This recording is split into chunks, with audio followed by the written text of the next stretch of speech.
Hey, howdy, hey. Is there a reason for the hey, howdy, hey? Like, is 3 times necessary? I don't believe there were 3 times of anything there. I mean, hey, howdy, hey are all greetings. Yes, that's a good point. So there was 3 greetings. I suppose that's a good way to look at it. Uh-huh. I think it's more of an American thing. Maybe you wouldn't understand. Maybe, but literally 10 minutes ago, I put down my tablet and I was watching an episode of Community. Yeah. Where they were making fun of someone who says hello 3 times every time he walks into the room. Says hello, hello, hello? No, but 3 different kinds of greetings. Like, hey, how's it going? Good to see you. Oh, yeah. So it's like right in the forefront of your mind. And then I came on and did the same thing. That's weird, man. Yeah. That's really weird stuff.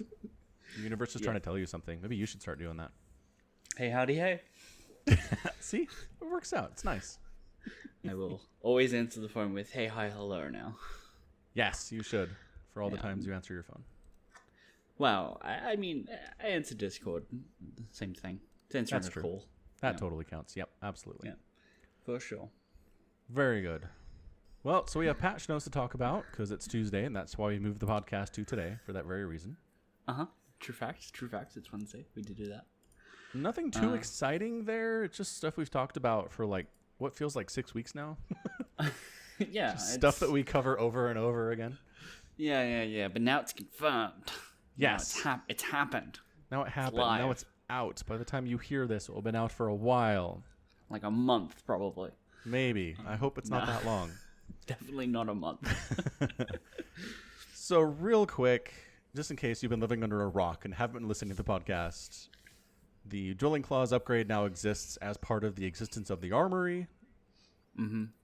So just like if you have an armory, means you can make Hellbats from your Hellions. If you have an armory, then all your Widow Mines have Drilling Claws. That's it. Yep. Very straightforward. The Queen's anti-air range is now 7. Used to be 8. Which, again, we've established seems pretty fair, considering they nerfed Liberator range a while ago and didn't really adjust this in response.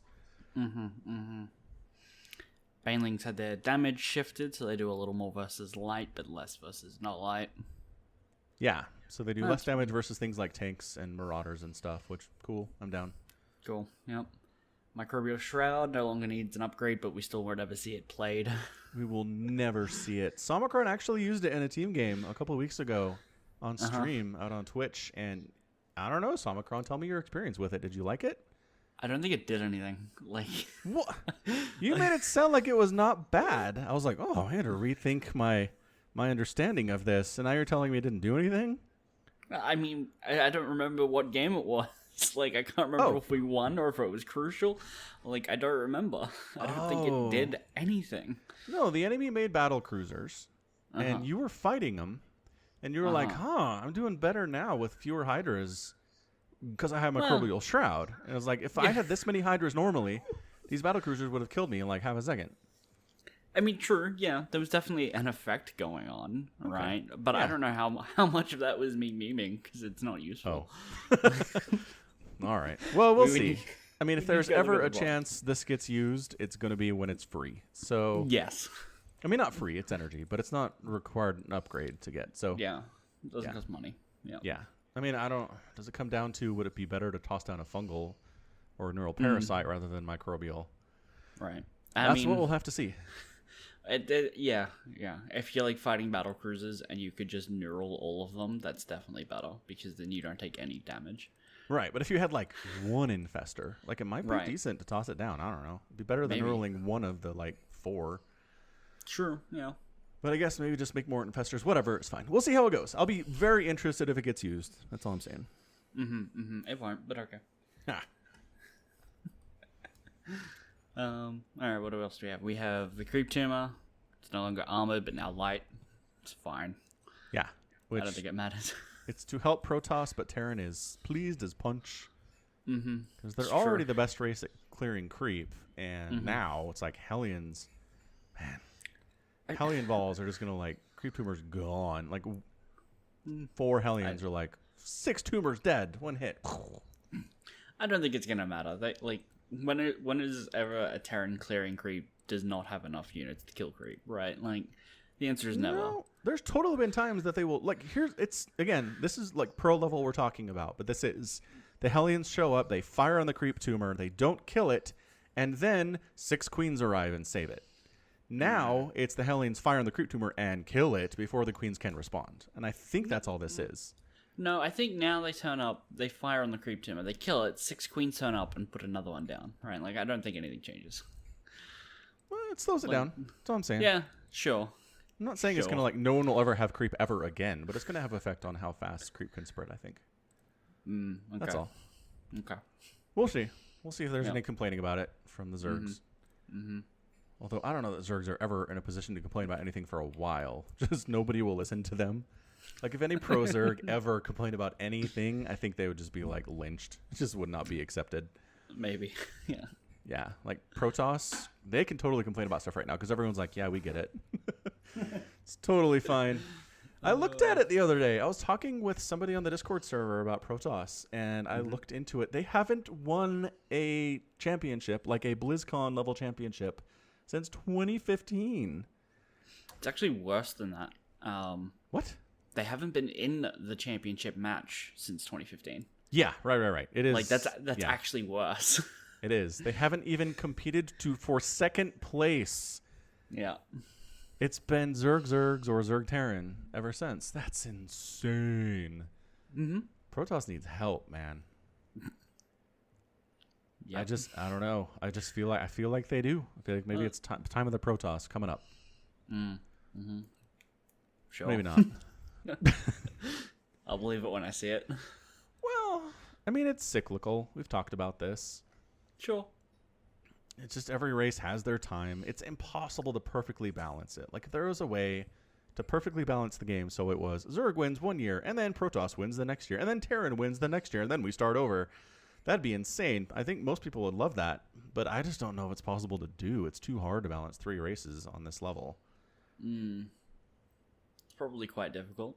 It is, and I don't know. I wonder if that's something they even consider. They're like, a Protoss hasn't really even competed to be the best race in the game in 5 years. Maybe there's something we should do?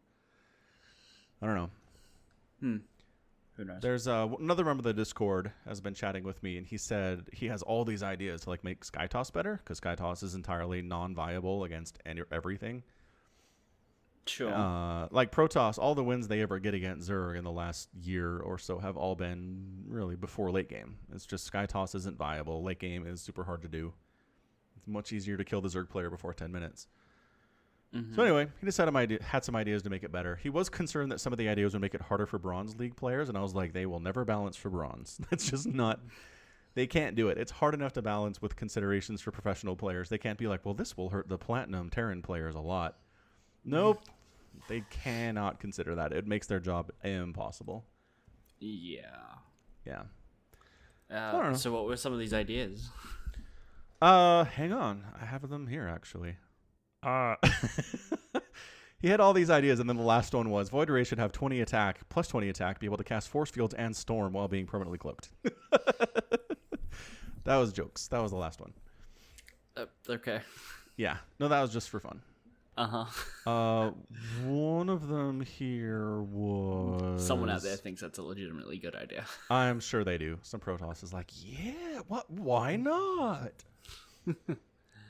So interestingly, this idea starts off with getting rid of the cloaking field for motherships. Interesting. Basically says that, like, in the pro level, it never matters. Like, there's never a time where you're like, the Zerg doesn't have enough detection to deal with the cloaking field, right? Sure.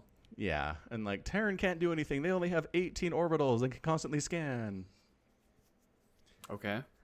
So said get rid of it and instead give nearby units a 20% speed boost. So just saying, when you have a mothership, your army is slow, and in the late game, it's so hard to be slow because responding to attacks is difficult. So once you get a mothership, maybe you can boost your speed a bit, and that's the bonus you get. It's way better than Cloak, is the argument. I don't know. I think it's better than Cloak. I don't. Oh. I feel like Protoss do a fairly good job at splitting up their army when they're under attack, right? And like zipping around. Because when they're pushing, they're generally like either pushing in one place and they have a run by somewhere else. That's how you split your army.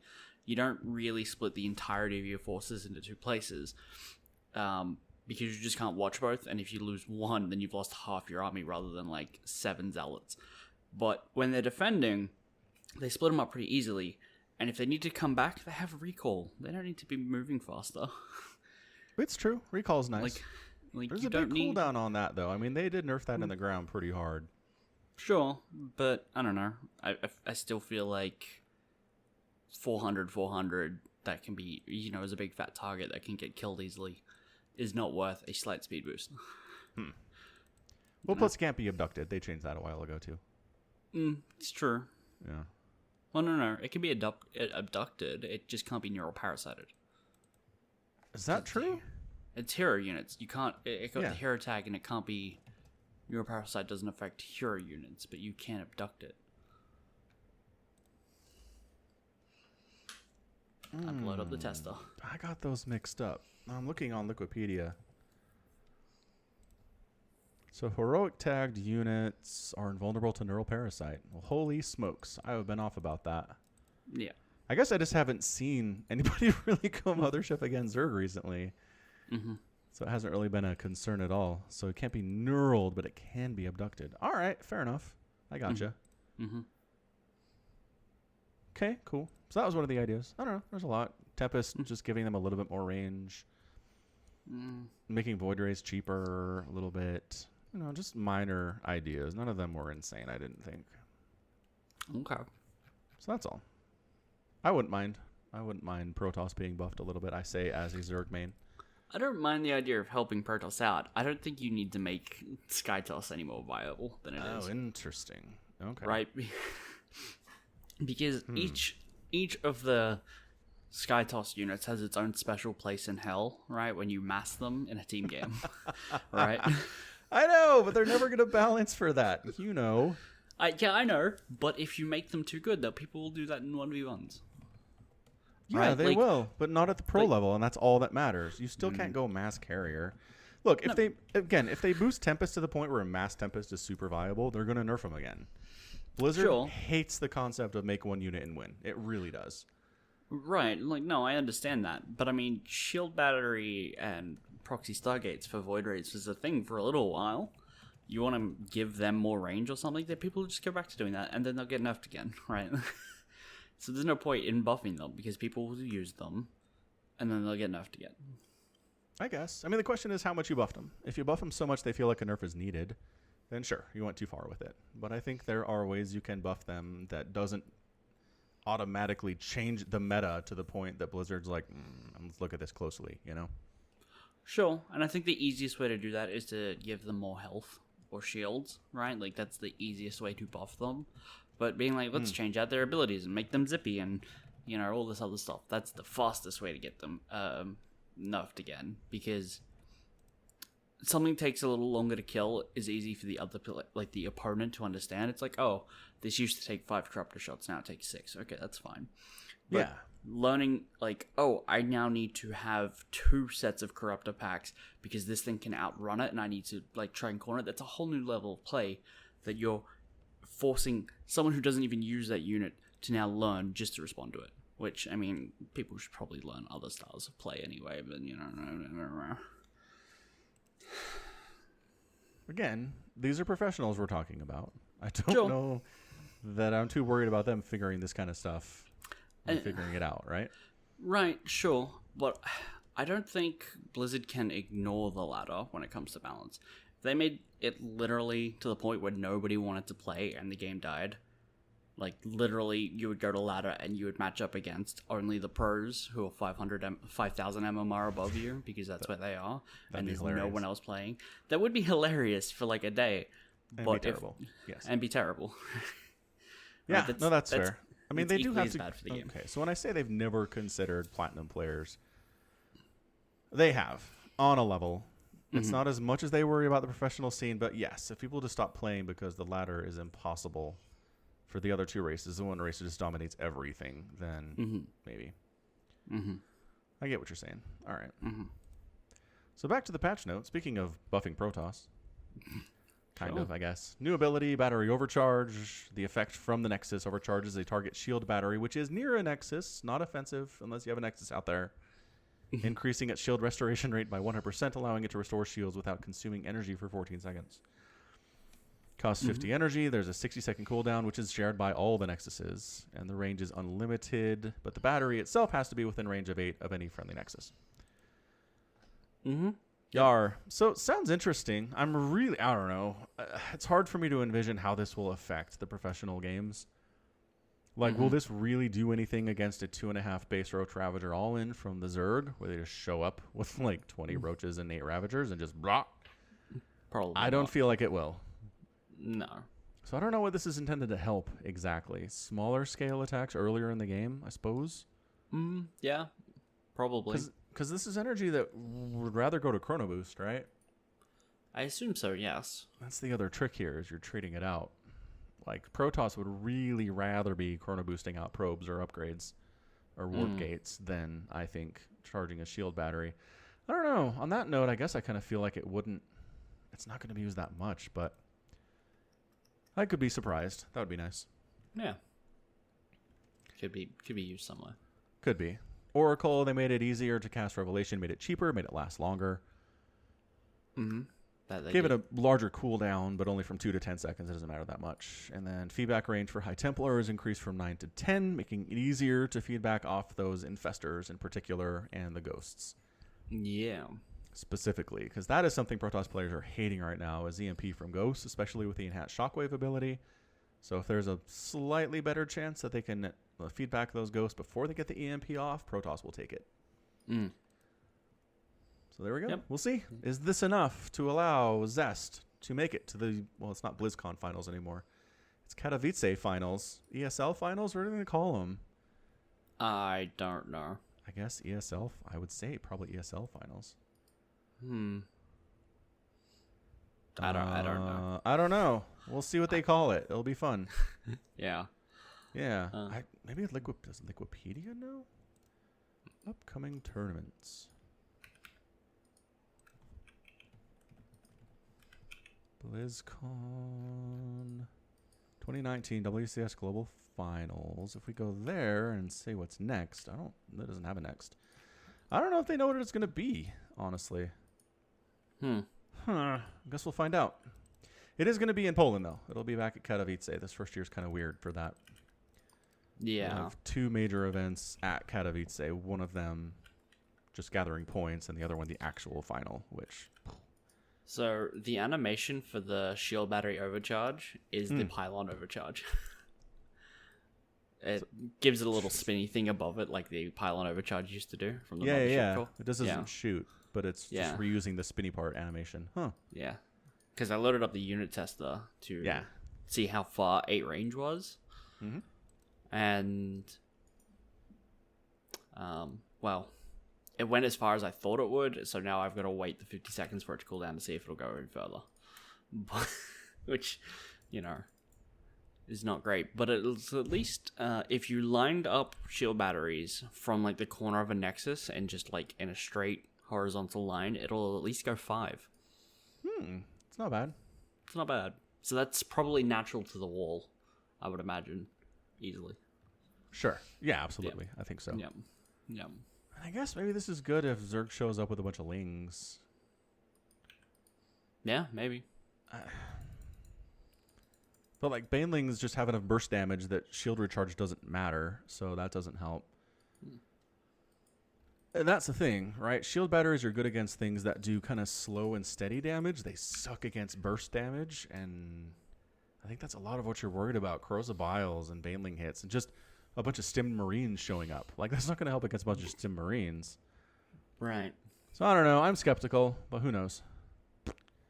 Those are your patch changes. Got some bug fixes. Doesn't look like anything that affects gameplay necessarily. Oh, they fixed the thing where hallucinations were dealing damage to targets affected by the anti-armor missile. That was a fun one that had no viability in 1v1 whatsoever. It's unfortunate. It is. We never did actually get to use that. That's about it. They changed... Oh, they added new maps to the map pool. Yeah, I played on one today. Yeah. Which one? Ice and Chrome. Ice and Chrome. That's kind of a cool name. Yeah, it's not bad. It's it was ZVZ, so I 15, 14, 14 him. How'd it go? I mean, I won in 3 minutes and 30 seconds. Nice. And he said, "GG, welcome to the new season," and then quit. It's an interesting response. I'm not sure what he means by that. He was like, "Well, new season, same game." It's ZVZ. Like, what do you want? Like, seriously, you thought you'd show up to a new season and ZVZ would be significantly different in any way? Come on. ZVZ is always a super early aggressive clown fiesta. And it's always going to come down to one Baneling hit if you're at the low enough level. There was no Banelings in that game. Yeah. Well, it's going to come down to a Ling Flood at some point either. Take your pick. Yeah. Good stuff. All right. In other news, I watched a Korean language zombie movie called Train to Busan last night. I watched it this morning. And Samakaran watched it. Hooray, good. We didn't we talked about you watching it, then we didn't actually get back to whether you did or not. So I'm glad. Yeah. So I want to give my thoughts real quick. So this was recommended to me by one of my coworkers who has married a Korean. Okay. So he's like, if you liked Parasite, there's some other stuff. This really good zombie movie, Train to Busan. I was like, cool. So finally got around to watching it. And it was good. It was really well done. I felt like the cinematography was pretty great. The acting was pretty good for the most part. I did feel like a couple times they had the dad character. It's like, all right, now do your afraid face. And it wasn't very good. Did you notice that at all? Did that bother you? Not really. Okay. There were just a couple times where he was kind of like, just like wide-eyed stare. I don't know. It just wasn't very convincing. But the rest of it was very good, I thought. Okay. The other major thought that I had was I've never watched a zombie movie where no one has a gun. Nobody has a gun. No one shoots a gun. No one sees a gun. They're attacked by a bunch. What? Except for right at the end. Yes, correct. Except at the very end, I guess they're there to kill zombies, but we don't see it. Yeah, but yeah, like usually it's you shoot the zombie in the head. You got a shotgun or something, and these poor people are fighting zombies like they're literally punching zombies in the head, and hitting them with small Korean baseball bats. Like I don't know how familiar you are with baseball, but those baseball bats were small. Oh, were they? I don't know if they're like always that small for like Korean youth baseball, high school baseball, but they were short. And I wonder if it was like, we need these to be able to swing inside the train and there's not a lot of space. So let's get like these 2/3 versions of maybe baseball bats. I need to look into this because they really seemed real short. Anyway, but yeah, and I mean, in case you're wondering, turns out punching a zombie in the head, not super effective. I don't think they killed a single zombie the whole movie. The zombies were unstoppable because no one had guns. So just saying, gun rights are important for the upcoming zombie apocalypse. If your government doesn't allow you to have guns, you're going to die when the zombies arrive later in 2020. It's on the calendar, actually. Entirely untrue because the high school kids survived with their tiny baseball bats. No, they all got turned into zombies. Every single one. Yeah, I mean, every single one. Sooner or later, but like 6 of them did come out of that carriage alive, right? When they got separated from the rest of the safe people. Yeah, they survived. They survived for like maybe half a day, but by the end of it, they were all zombies. Sure. Okay. I'm just saying it was rough. I've seen a lot of zombie movies where people with guns still get bit. It's amazing. Yes, it's very true. Yeah. But it's just like, okay, we need to get through this train car. There's like 5 or 6 zombies in here. We need to get through it to the other side because there's fellow survivors on the other side of this train car. Do you know what's a really bad idea? Firing a gun in an enclosed capsule. It's a great way to go deaf. Right? Yeah. And then what you can't hear? I'm worried about zombies sneaking up behind you. Yeah. I'm worried about going deaf in that situation. I'd rather punch the zombies in the head, not kill them at all. But even with the baseball bat, it's like, all right, here's the plan. Literally the plan. We punch them and knock them to the side and run past them to the end. open the door and shut it before they chase us out. Like, that's nuts. They didn't kill any of the zombies. The zombies were unstoppable machines. It was crazy. Well, what would you have done? I mean, I'm just saying, if anybody on that train had a gun, it probably would have been a little bit easier. You could have actually put zombies down, reduced their numbers. Throughout the movie, the zombie numbers just increase exponentially. Right. Like, and the turn time is like 4 seconds. I just got my throat ripped out by a zombie. Bam! I'm on my feet. I'm a zombie now. It was fast. Unless... How much ammo do you think a random train passenger would be carrying? I just need one person to be carrying something. Right, but let's say 16 bullets. You think there was less than 16 bullets just on the train? I'm just Zombies that are attracted to noise. Yeah. So you kill maybe the first 6 if you're a good shot, and then you die. No, because you can punch them. Because you have to reload. Oh, no. You're so confident in your shooting abilities, you don't think punching's a viable option. If you're just trying to buy time, it totally worked for these guys. If you need to buy time, apparently you can do it.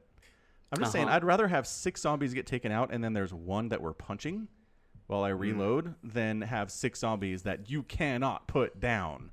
You're fighting all of them the whole time trying to get the other side of this train car. It was terrible. The kids it was with terrifying. the baseball bats killed some. No, right? they That's how they... Yeah, they did. He did no such thing. Did they ever show us a dead zombie? Ever? I don't know if they did or didn't. Nope. But how they survived in the train cart after the outbreak by bashing them in, right? That had to have put some of them down. Otherwise, what happened? They just magically survived? Wait, what? When? During the first part of the outbreak, and they're all running back through the cars. Yeah. Yeah. The kids get separated from the main group because there are 2 group of doors that open up when they first pull up to the train station, right? And it's all the people that ran and the high school kids at the other end. High school kids stayed alive separate by bashing in zombies. Okay, but we don't see them kill any. That's my entire point. Okay, it's fine. We don't see them, but I mean, I assume they would have had to. Maybe. Like everyone's entire strategy, the whole movie, if they're in a train and there are zombies, or even outside of a train, is run so fast and get a door between yourself and the zombies because they don't know how to operate doors. And then hope they can't just break the glass or the door or whatever it is because that's when you're dead. Sure. Yeah. I'm not saying, okay. It was a good movie. I'm not saying the lack of guns made it bad. By any stretch. It made it scarier. I think it's a lot scarier to wrap your arms up in the torn pieces of your jacket in the hopes that if you get bit by this zombie, you're gonna be boxing that they can't bite you through it, right? That was good. It is good movie stuff. It was just strange, that's all. I honestly can't think of another zombie movie that I've ever seen that did not have guns. You? Okay. I don't think so. Okay. That's it. I'm not saying it's bad. I'm just saying it's unique in that way. Okay. I mean, even there's giant groups of Korean military that have been turned into zombies. It didn't look like any of them had guns. Even on their hips, you know what I mean? I got turned into a zombie, but I still have a holster. And I still have a gun in it. And I don't know how to use it because I'm a zombie, but I have it. No! None of them had guns. And I don't know if that's a Korean military thing. Maybe in Korea the military doesn't get weapons. It's probably not true. Probably not true. Probably not true. So to me it feels like an very direct and deliberate choice to make a zombie movie where guns don't exist. And how would humanity survive? And spoiler alert, they sure don't. I disagree. Right? Okay. Because throughout the entire lead up to that point where we see, they get off at the first train and there's all that military there have all been turned, we've seen the military and the police have been deployed as riot squads. Yeah, right? Big old shields and batons and stuff, yeah. Right, which is why these guys don't have guns, right? Because they were there to try and bash in these zombies, which is not always a great idea, right? I'm not 100% on board with the up close and personal. If you can do it at a distance, that's always safer. Yes, for sure. So... Sure, should some of them had guns on their hips? Yes. And I'm now curious as to what like the budget of this film was. We can find that. And yeah, because it didn't feel like it was like $300 million, right? It didn't feel like that. No, for sure. Like on the other side too, it didn't feel cheap either, though. But it didn't feel like a huge like AAA studio doing it, right? Right, because at the end, when they do finally get to like what I assume is Busan, I don't actually know. They just like get to a tunnel, right? Oh, I assumed, but yeah, good point. Yeah, all of them have guns. Like there's like 30 dudes that come out of nowhere, all with guns. Yes. Right. So like, how come? I mean, they got advance warning of what was happening. It seems like, whereas like pretty much nobody else did. Right. That we saw. I wonder if there's something that a native Korean would know about, like the culture or the geography, that there is a military base in Busan, and so it was easier to deploy armed troops there than in the city, where I believe some of the earlier train stops were, where they maybe weren't as armed. Who knows? That might be just a piece of something that I'm missing, being a dirty foreigner. Yeah. So quick Google, there is a naval base in Busan. Interesting. Yeah. So it's not army, but it's military. So I don't know.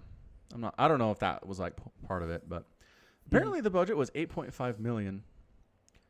So that's pretty low budget for like 2016 when this came out. Yeah, 2016. I mean that's pretty low budget if it was Hollywood, but yeah, I would need to know the Korean market like averages to be like, let's compare. But yeah, well, it made $100 million worldwide. Whew, and it's international numbers. Domestically, it only made $2 million. But the rest of the world was like, yes, zombie movie. 90 million international. That's interesting. I didn't figure it'd be that low for maybe, I don't know. Like Korea has the population to sustain a better return than that. That to me sounds like they just didn't like it. Maybe. Right. I don't know. Like 51 million people. Twice Australia. Like, I don't know. And like, if it's an 8 million budget, what's the release? Like, is it wide, or is it like, it came out in Seoul and Busan? I don't know, but eventually at some point. Well, it so it was released on July 22nd, 2016 in Korea. It opened to $200,000. Okay, that's horrific. Like, that's you have 50 million people in your country and $200,000 in total box office revenue for that. Like $10 a ticket, right? Yeah, sure, maybe. That's like 28,000 people of your entire nation went to see that movie. I mean, maybe. What was the marketing budget like? Yeah, good point. Like a lot of IMDb sometimes rolls marketing budget into the production budget. Yeah. So 8 million on the movie and marketing. There's a good chance it came out and nobody knew what the hell it was. Yeah. Oh, that would be super impressive. If all the marketing and the production budget was $9 million for what they did, that's killer. It's really good impressive. One. Killer. I got it. But I mean, it went to, so it opened in Europe like 3 weeks later. Okay. So it sounded like it was planned for an international release. This wasn't like we release it in Korea. It was a hit. Now let's put it everywhere else, you know? Right. And I do even wonder. France. Like more people saw it in France than in Korea. I do wonder because the director. Yeah. He's the guy that did. What else did he do? Did something that I've seen. I'm just wondering if he has a, if there's an like, I don't know, a culture of making movies for foreign audiences, right? That other people will enjoy more than it is for themselves. Like, because so he did Soul Station, Psychokinesis. Yeah, I'm looking at the filmography, and Megalomania. You don't see it? No, I don't see it because it mustn't be the person I'm thinking of. But Okay. I'm like, oh, maybe it's the guy that did Parasite. Maybe he did another movie that I've seen. Oh yeah. And that's what I'm thinking. Yeah. He might have done something else that I've seen. But Snowpiercer's his. Snowpiercer, yes. Okay. Yeah, that's Bond. So, yeah, I'm just wondering if there is like a commonality of we make movies that are probably more popular overseas. Yeah, that's might be something. Mm. I mean, there are definitely films that Hollywood makes that are intended to make $1 billion in China that don't do super well here. So, yeah, Sure. there is something to be speaking to a different demographic, different country.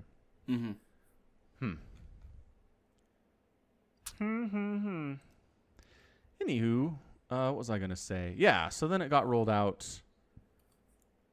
It doesn't actually have... I don't think it ever got released in the U.S., according to Box Office Mojo. Got released in Europe, most of the major countries there. Latin America got it, and then Asia Pacific, including Australia, Japan, Thailand, stuff like that. Oh, wait. Why is South Korea on here? So it's like domestic, $200,000, and then it's like South Korea, $24 million. What the crap? Okay. Yeah, so $80 million of it came from South Korea. This is incredibly misleading, Box Office Mojo. Got bought by IMDb, and I think it's bad.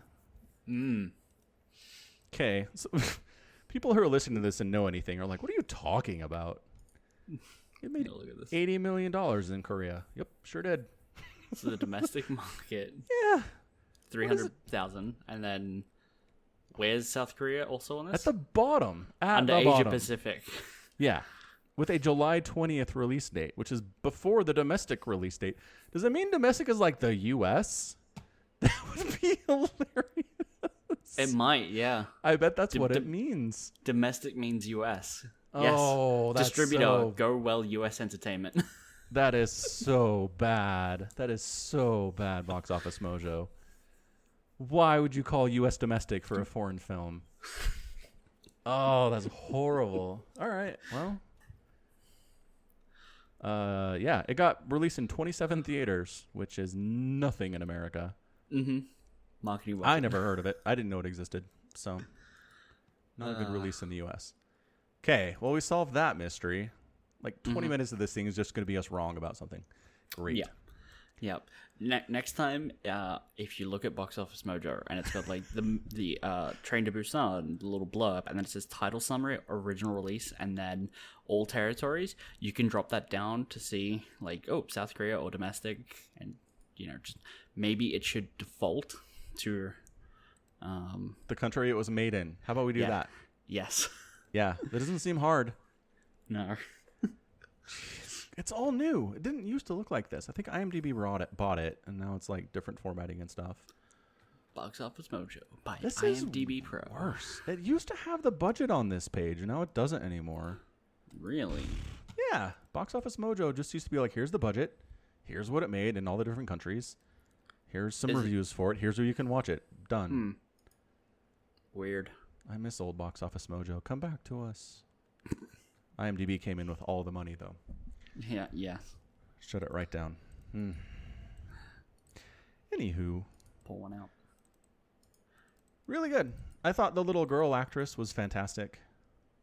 Yeah. I thought she did really good for how old she is. She's like 6. She was fine. Yeah, maybe. I don't know. Yeah. I never think much of child actors. I'm like, oh, they played the role of a child fine, but I don't expect children to be standout. So that's fair. Yeah. I thought the ending was good. Like, spoiler alert.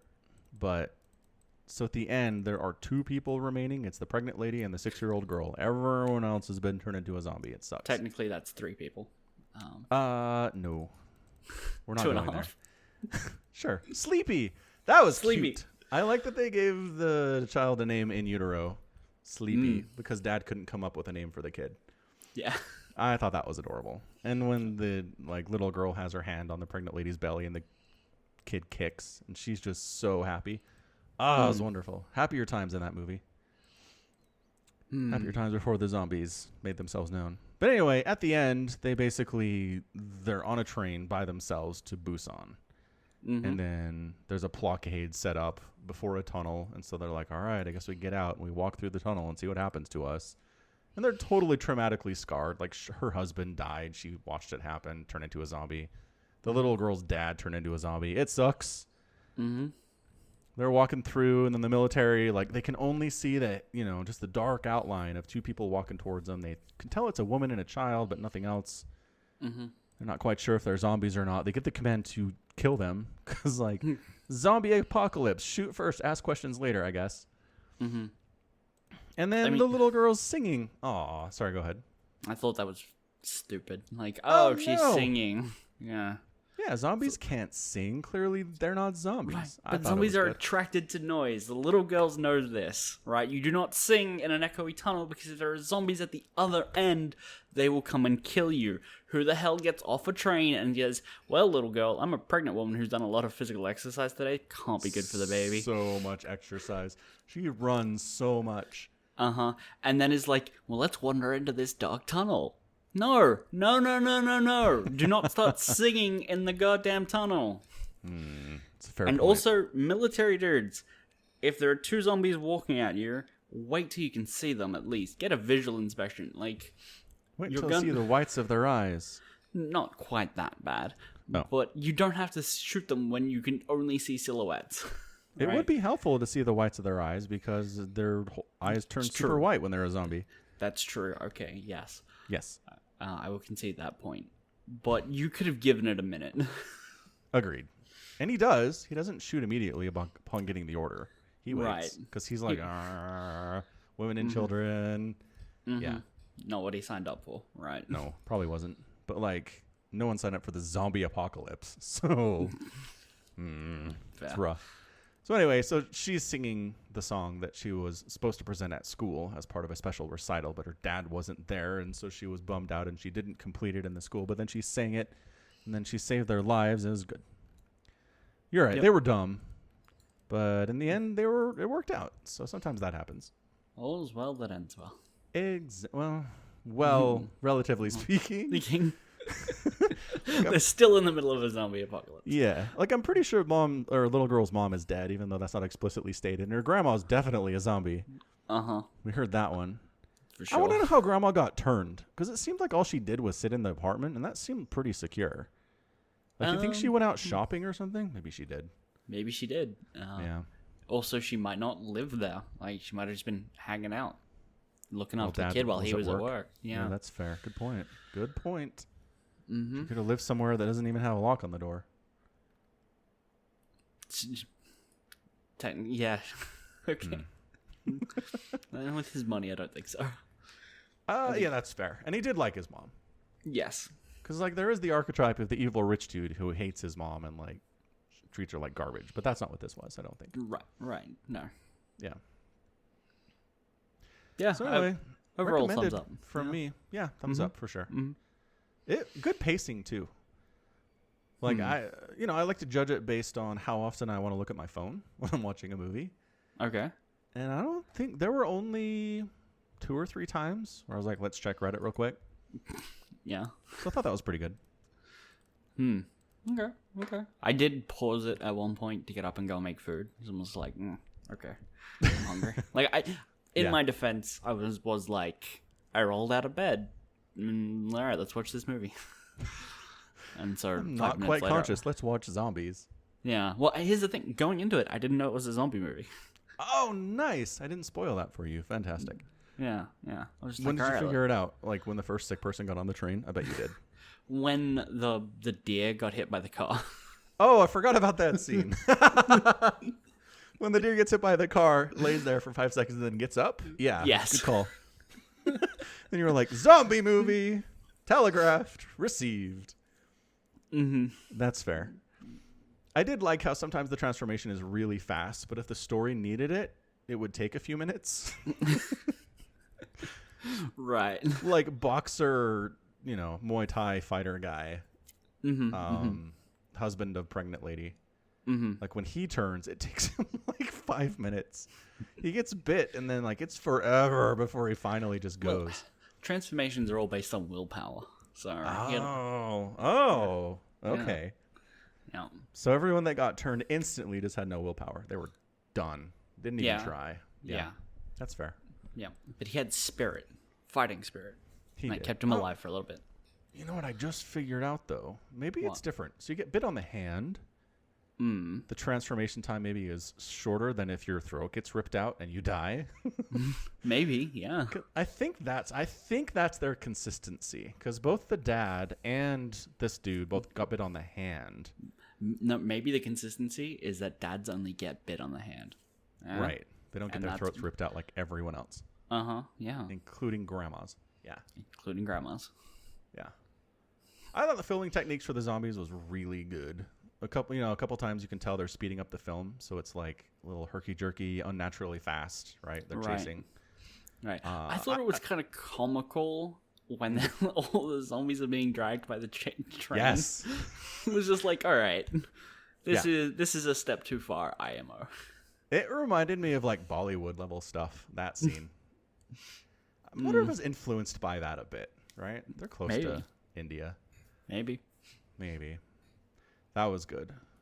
But yeah, a couple things. Like speaking of pregnant lady doing so much physical exertion, I thought for sure she would have her kid on the train. Nope. But the part where they're chasing after that last train, right?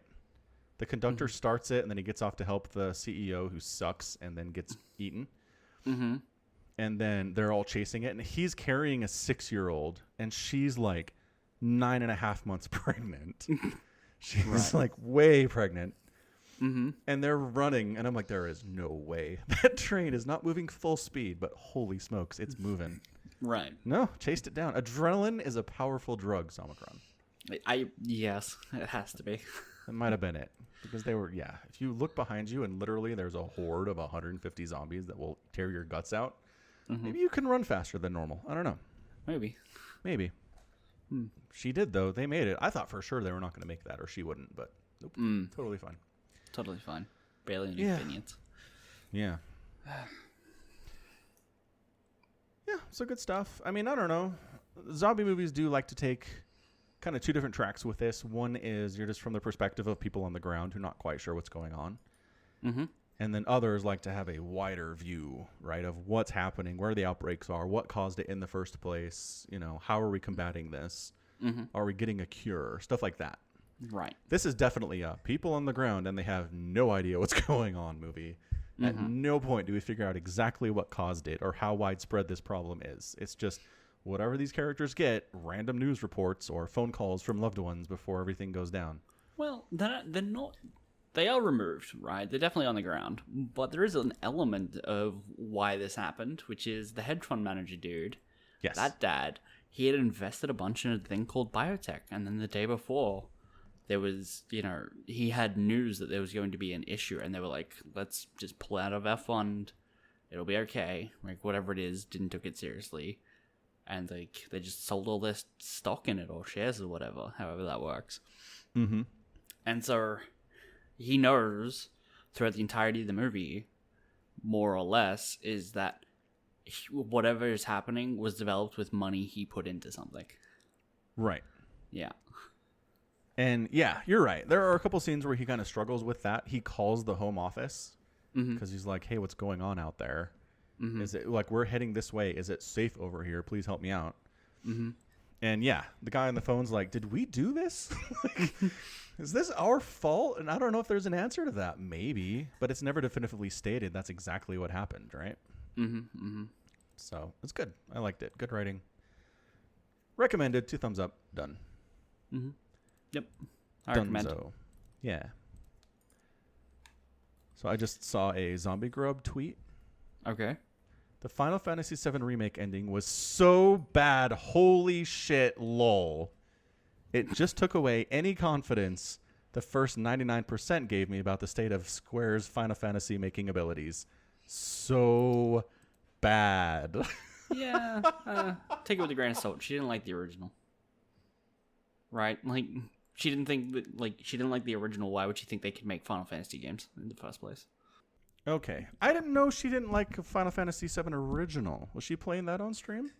I don't know. She talked about, like, she tweeted about it or mentioned it when she started playing the remake. She said she said in her review of the remake that she was like, she played it and she wasn't like blown away or amazed or in love with it or anything. She was just like, it was okay.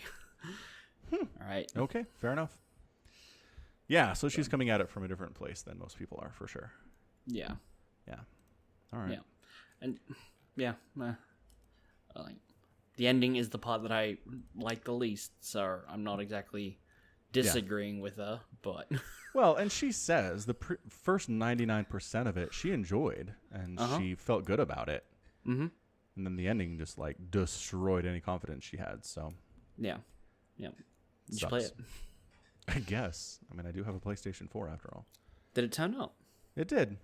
What about your Australian flag? It's still in the box. My flag is on the way. I think Amazon says it will be here tomorrow. Okay. So that'll be good. I'll hang it in the window, send you a picture. Mm-hmm. And then I did end up getting a little bumper sticker. Okay. And that apparently, I don't know if they like made it in Australia and they're sending it here or what, but that'll arrive on the 17th. So okay. We have some time. Fair enough. Yeah, I know that feeling. My mother was like, hey, for Mother's Day, can you get me like a tablecloth? I'm like, sure. And she already told me this after Mother's Day, so I'm not completely a bad son. But I went online. I'm like, this one looks nice. Order. And then that was like 2 weeks ago, and I'm looking at it. I'm like, why isn't it here? I'm like, it's coming from Lithuania. Oh my gosh.